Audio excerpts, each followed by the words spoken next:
It's the Brad Field Weather Podcast, underwritten by Action Carpet and Floor Covering of Simsbury, a full-service family-run flooring company, and by McAllen Construction, servicing the entire state. McAllen Construction, from the first dig to the last nail. This is a special storm-specific Brad Field Weather Podcast. I am Dan Lovallo. He is meteorologist Brad Field, and well, Brad, there was conversation in our previous podcasts. We could get this kind of a storm, and here we are. Dan, if this were in January, I would be categorically predicting 2 feet of snow for the entire state of Connecticut. I mean, the storm track is perfect. But as it turns out, the fact that it's so late in the winter, it's mid-March, and we have these various things that are coming into play, but basically we can boil it all down to a marginal cold air supply.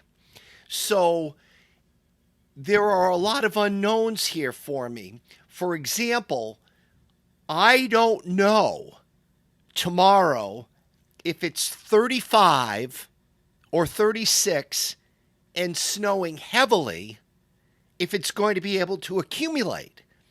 I do know that if it were January, it would be 26 and accumulation would be no problem. It would pile up readily.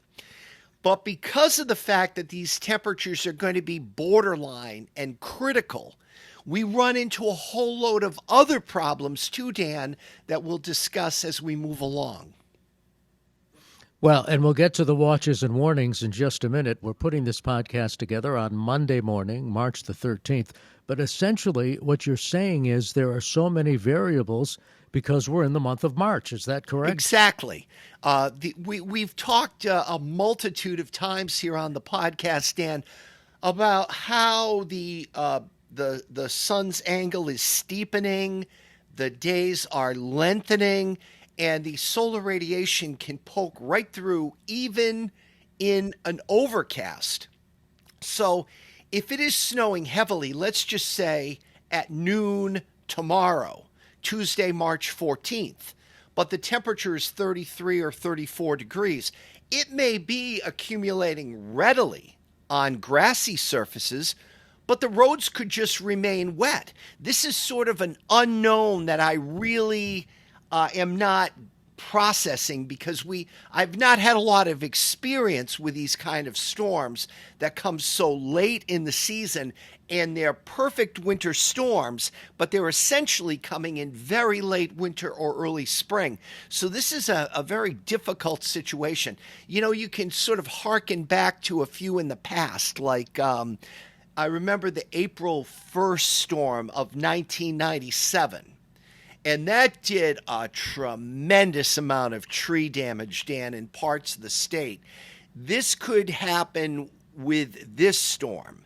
I remember a storm that came, I believe it was April 12th. I want to say April 12th of 1982, something like that. But that storm occurred in the middle of the night. So you didn't have to deal with the solar radiation and the snow was able to pile up. But let's just take that storm as an example. I think we got about, I was in Providence, Rhode Island at the time, and I think we got about 16 inches of snow from that storm. But it's because it was nocturnal. Now, if that storm had occurred instead of being 8 p.m. to 8 a.m., if it occurred 8 a.m. to 8 p.m. instead of 16 inches, we might have gotten 4 because of the solar radiation coming through, the lack of ability for the snow to accumulate with that solar radiation coming through. So, you know, I'm looking for this transition from rain to snow tomorrow, from northwest to southeast across the state, and from high elevations to low elevations across the state. But just how much it's going to be able to accumulate during the day with temperatures at or above freezing, that is the huge question. And something else to keep in mind, Brad, and you know this, you talked about the elevation. There's variations in elevation even within a region, and Litchfield County is a classic example. We live, as you know, in Torrington. We have no snow cover. Even after the storm the other day, it all melted. We've got family who live atop a mountain. They've got about 6-7 inches of snowpack right now covering their ground. They got a lot of snow on Friday into Saturday. So it varied. It's varying within the region itself. Exactly, Dan. Exactly right. And in a standard atmosphere, which the atmosphere never is, this is a theoretical standardization of the atmosphere. But in a standard atmosphere, the temperature drops 3.7 degrees for every 1,000 feet of elevation you go up. So, you take Mount Washington, which is over 6,000 feet in elevation. So you get to the base of Mount Washington on a summer day, it might be 75 degrees, and you decide you're going to hike to the summit. Well, you take off 4 degrees for every 1,000 feet, so that's 6,000 feet. 4 times 6 is 24 degrees. So instead of the 75 it is at the base, it might be 51 at the summit. So what you're wearing at the base ain't going to cut it at the summit. Now, the town I know best is the town I lived in for 34 years, which is the town of Granby, Dan. And it's exactly what you're saying about your friends on the mountaintop and whatever. Well, Granby is made up of 3 different post offices: Granby Center, North Granby, and West Granby. Now, Granby Center is at about 250 feet of elevation. North Granby is at about 1,000 feet of elevation, but there are parts of West Granby that are about 1,250 feet of elevation. So you go from 250 in the center to 1,250 in parts of West Granby, Dan. That's a 1,000 foot variation in elevation. So tomorrow we could see 35 degrees in Granby Center with it snowing like crazy and having a hard time of accumulating. Meanwhile, up in the mountains of North and West Granby, it could very well be snowing and 31 or 32 degrees there. So that's the difference with what you're seeing with your friends on the mountaintop in Torrington as compared to down at a lower elevation. It is all going to be about elevation tomorrow, and also the farther north you go in the state as well. So the farther north you go in the state and the higher elevation, the better chance of snow. And without keeping people waiting and, what the hell is he saying here? There could be as little as nothing in Mystic and Stonington and that part of the state, Dan.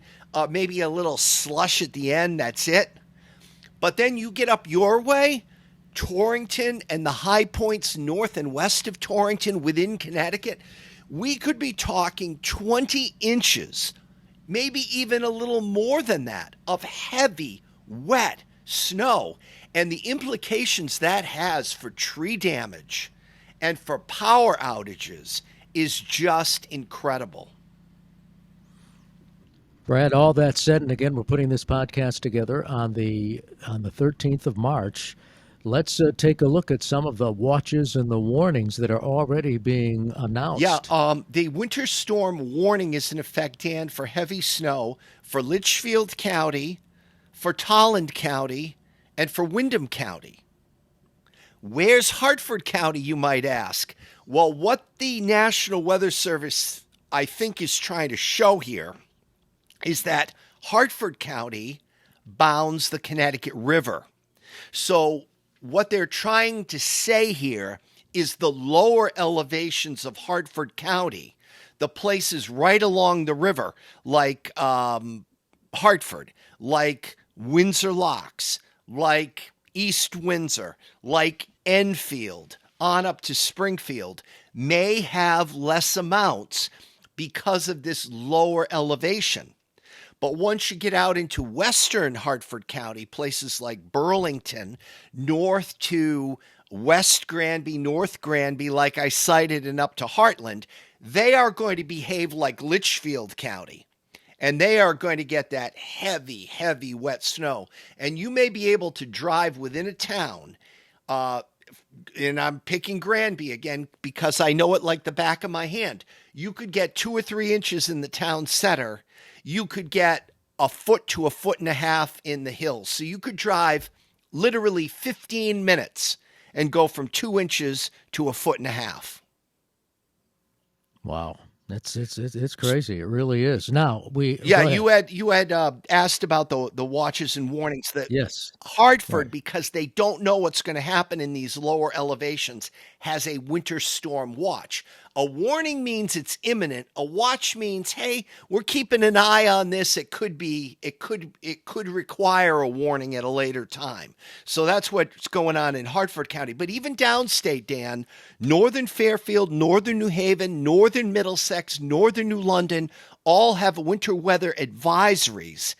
This is another facet of the storm, Dan. It's going to pile water into Long Island Sound. A coastal flood warning is in effect, essentially from the Connecticut River west in Long Island Sound, where the water could get bottled up. Moderate coastal flooding is a possibility at the times of high tide tomorrow. There is a high wind warning in effect, Dan, not for us, thank God, but for eastern Massachusetts, down through Cape Cod, the Vineyard, and Nantucket. Winds could gust 50 to 60 miles per hour. I am looking for all sorts of rearranging of the beaches at Nantucket and the Vineyard. I'm looking for much, much damage along the east-facing Massachusetts coastline from the northeast winds piling in. The major concern out your way, Dan, Western Hartford County and out your way, Litchfield County, is the snow load. The snow load. I mean, the 10 inches of snow, 15 inches of snow is going to hold water content double that. It is going to be the heart attack snow, shoveling snow. It's going to be very heavy, very wet. It's going to be snow paste. That's going to get to the tree branches. That's going to break the tree branches. That's going to cause power outages. So if you have a generator, make sure you have gasoline, because I do think that there will be power outages. Again, Dan, I'm highlighting my main area of concern for snow load, the high parts of western Hartford County and all of Litchfield County. Okay. Well, let's go to our On the Weather Map segment so you can give us an idea of this storm track. All right. This morning, the storm is near Cape Hatteras, North Carolina. And if you're a lifelong New Englander, you know that is a prime location for a nor'easter when the storm is near Cape Hatteras, North Carolina. And it certainly is going to track in the direction of a major nor'easter. By this evening, say 8 o'clock Monday evening, March 13th, the storm will be off the Delmarva. Delmarva stands for Delaware, Maryland, and Virginia, where they all sort of come together. That's called the Delmarva Peninsula, and that's where the storm will be this evening. Now, by 2 in the morning, the storm will be south of New England, and it will be intensifying. It will be becoming a very strong storm. By 8 in the morning on Tuesday, March 14th, it will be south of Long Island. And then by 8 o'clock in the evening, it will drift to about Provincetown. So you see at the very tip of Cape Cod. So you see that it's not moving fast. So this will be a long duration storm. I would say basically from about 8 p.m. tonight to about 8 p.m. Tuesday night. So, and again, starting as rain, turning to snow northwest to southeast, starting as rain, turning to snow from high elevations to low elevations. So that's what we've got on the timing. Now, if you're a weather geek, Dan, you don't always look at what's going on at the surface. You look in the upper atmosphere. We always talk about DZ, changes with altitude, changes with height through the atmosphere. The 500 millibar low and the 700 millibar low, which are miles up into the atmosphere now, are tracking in a perfect perfect track for a major midwinter blizzard. But the fact that it's not midwinter anymore and the fact that there's only marginal cold air, all bets are off on that. So this storm has tremendous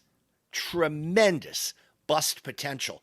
I always learned as a young meteorology student in the late 1970s that if you looked at the track of the 700 millibar low, that's mid-levels of the atmosphere, if it tracks like this, 2 in the morning tonight, Scranton, Pennsylvania, 8 in the morning tomorrow, New York City, 2 in the afternoon tomorrow, the eastern tip of Long Island, 8 p.m. tomorrow night, about 50 miles east of Boston. We were always told that if you take the track of that and go 50 to 100 miles to the north, that's where the heavy snow would be. So that would mean to me, northern Connecticut and the Berkshires of Massachusetts on up into the Worcester Hills. And I've seen some forecasts for the Berkshires, 2 feet to 2.5 feet of snow. So this thing is serious because, again, those 2 feet are not going to be, the nice fluff. It's going to be heavy, wet, hard to move snow. So, even a snow lover, you got to kind of go gingerly with this one because if this thing can live up to its full expectations, it could be devastating.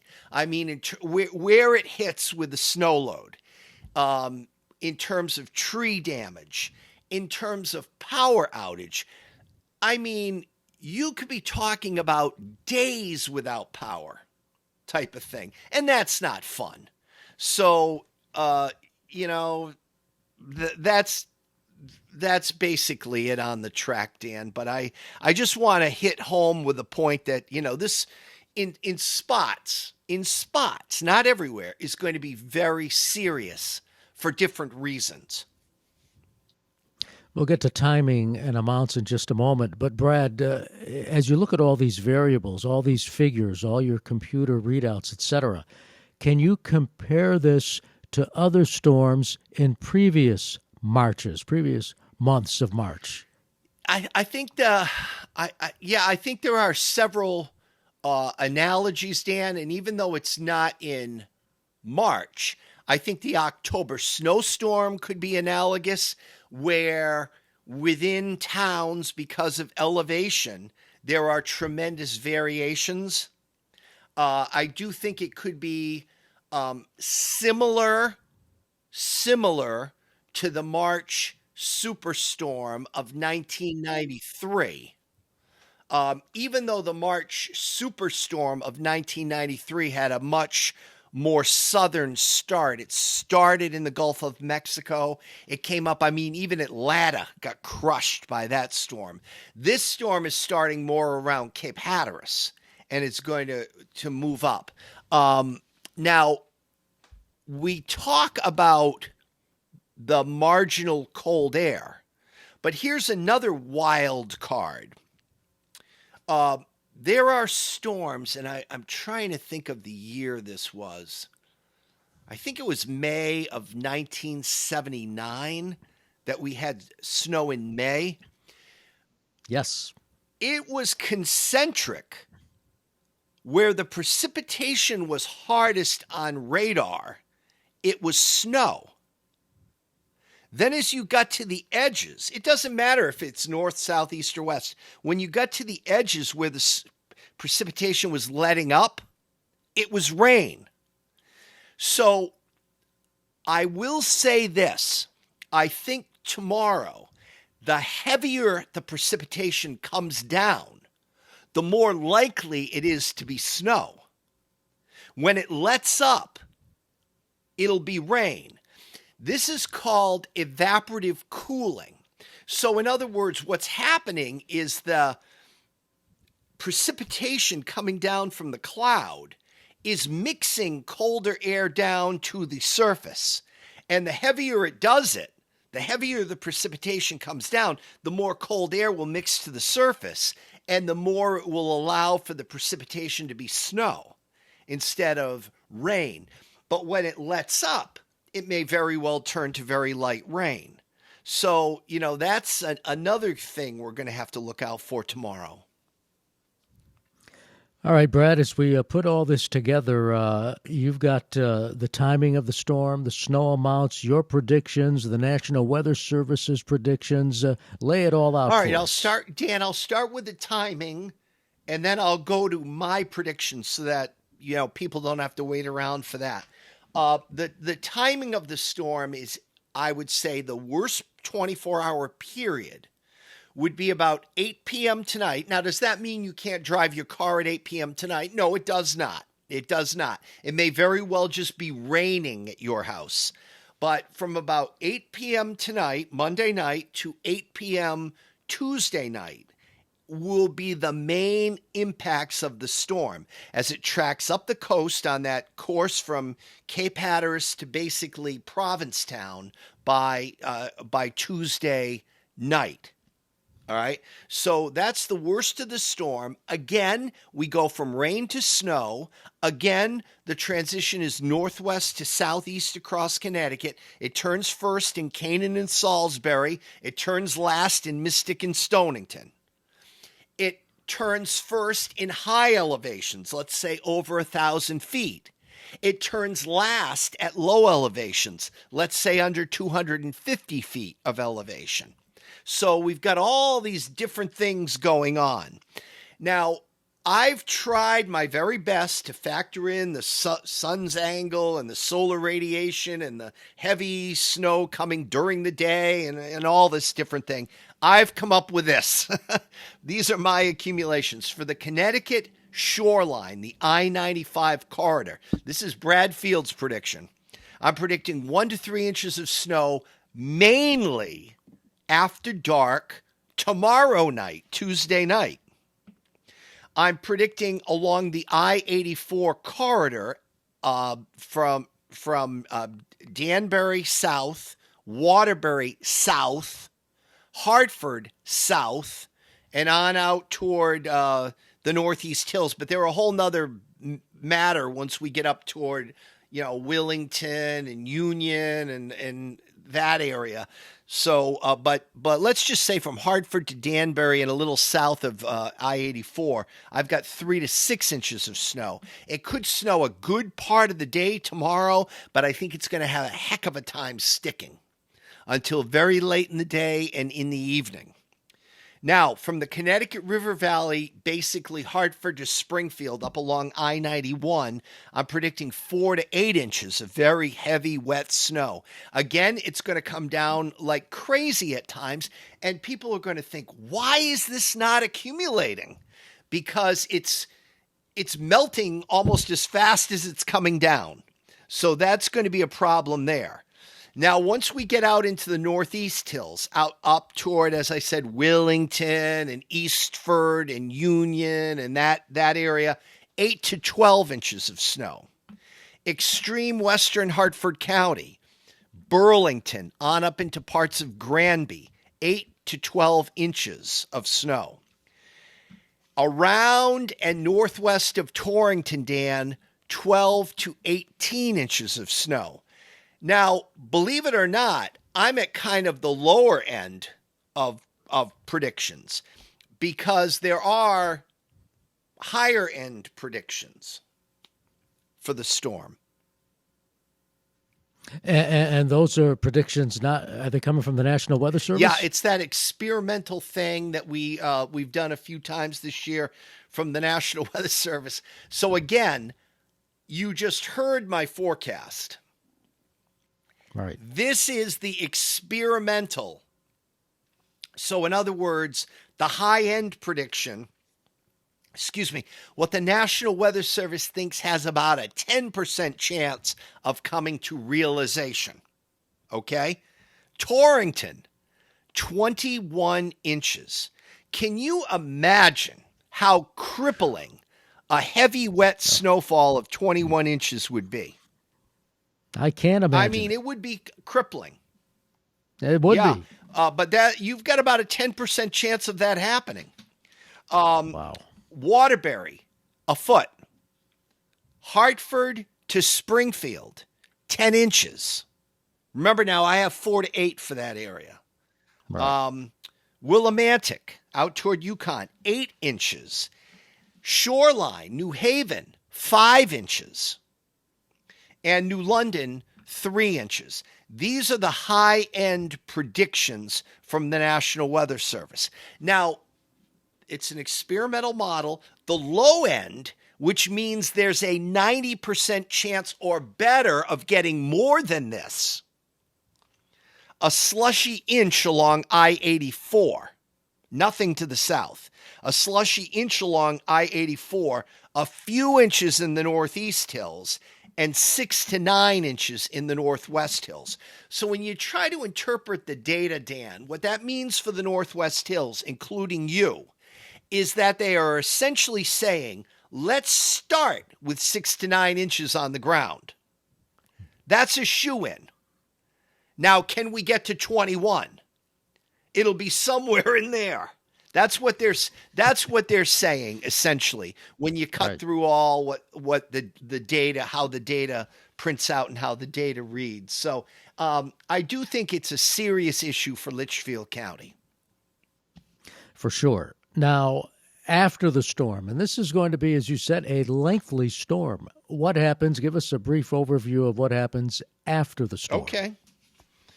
All right. After the storm, Dan, on Wednesday, it's drifting east of Provincetown and moving out into the Atlantic slowly. So I think we're going to have a cloudy, windy, kind of chilly day here on Wednesday. Can't rule out there'll be some snow flurries around on Wednesday morning type of thing. In terms of schools, I think this is important. I didn't even mention this yet. I do think a lot of them will be out tomorrow. Even if you wake up tomorrow morning and at your house it's raining, because the forecast is going to be for it to turn to snow. And I think the superintendents are not going to fool around with this because of the high-end potential of this thing.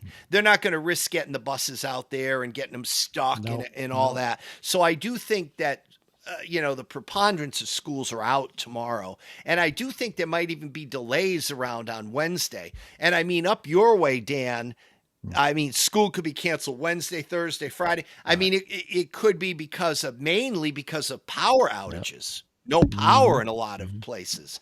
But the weather does look nice on Thursday and Friday. Friday, the high drifts off the coast, and we get into a warming flow. It could, even with deep snow out your way, it could be up near 50 degrees. And then on Saturday, I think a low is going to track across central New England and move up into eastern Canada, yielding warm side precipitation here, which would mean rain, I think, on Saturday. And then by Sunday, the low is up in eastern Canada and departing. So, as is the case late in the season, you do not expect that I'm going to predict a snowstorm and then 3 or 4 days later predict another snowstorm. That's not going to happen. It's sort of a one and done here. This thing comes through, hits us, and then exits stage right.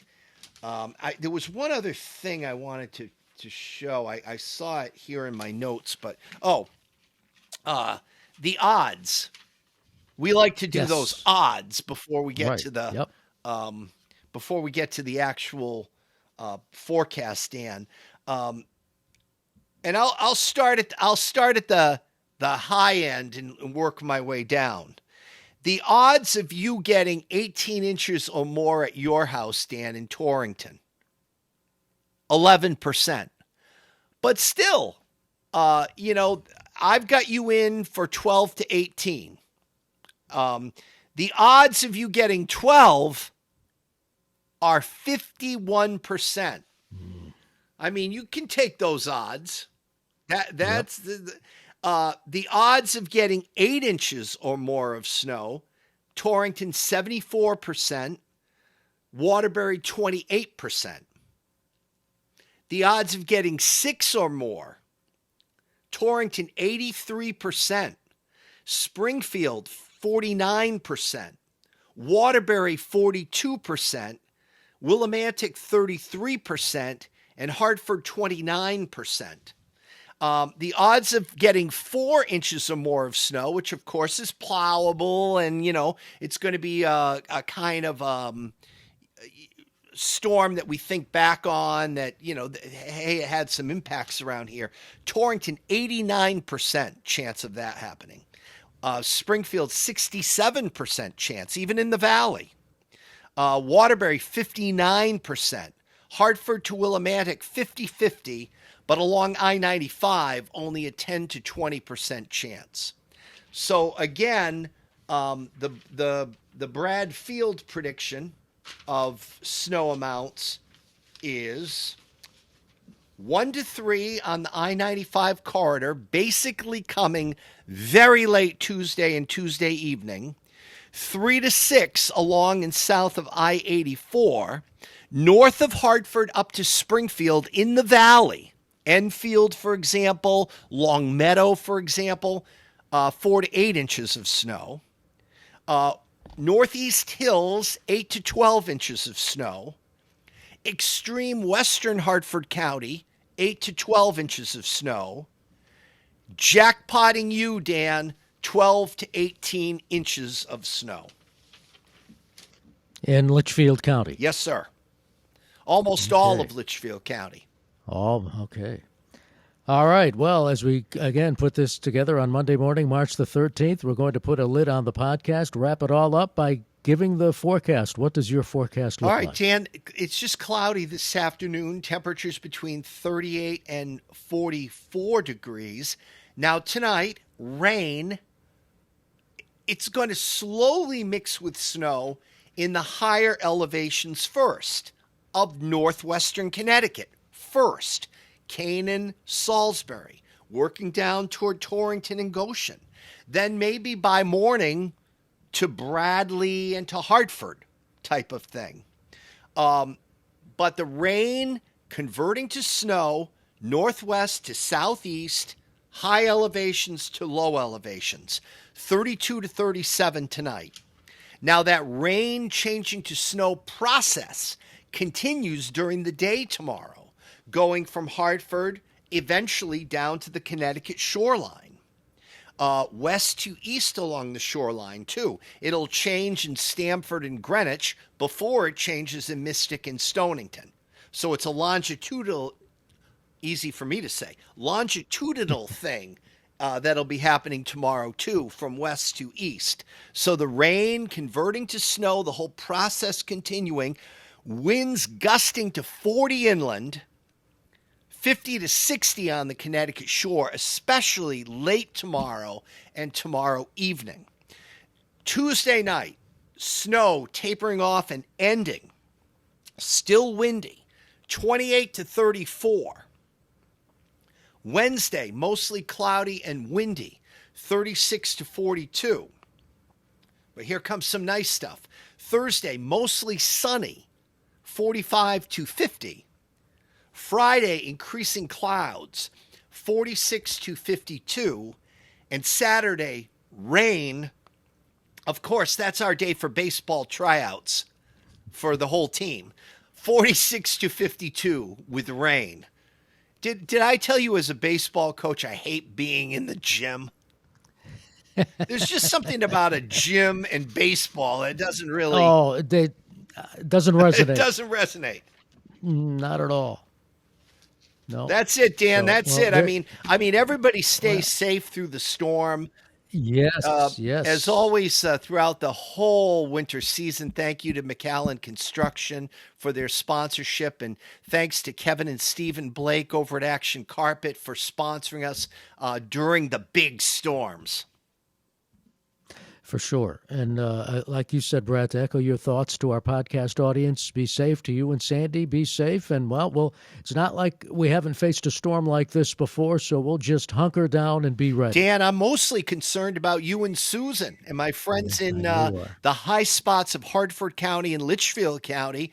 And I will, make sure you get you charge your phone up.